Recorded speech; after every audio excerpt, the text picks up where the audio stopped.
Надад нэг асуулт байна. Та юу н өөрсдөө дууг сонсдгоо? Хаяа сонсдог. Яг нэг өөрийнхөө дууг сонсохоор нэг жоохон сонирн байдгүй ер нь нэг дуулцсан болохоор юуг сонсох вэ?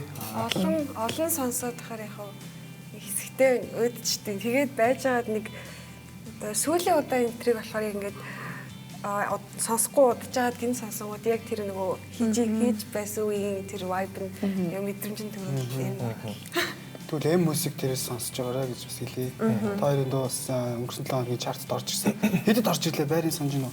За 5-д орж ирсэн санагдаж байна. Дээр бас нэлээд урагшаа байж байгаа. Тэгээ сүүлд хэдийнхэн үсдээр бол 5-д орж ирсэн гэж санагдаж байна. Тэгээд бас M music-тэй бас хамтарч бас ажиллаж байгаа байсан тий. Видео клипнүүд дээрээ Сүүлд хамтарч ажилласан. Тэгээ мюзикээс бид өөрийн дуу сонсоорой. Нэг зүг. Яаж вэ?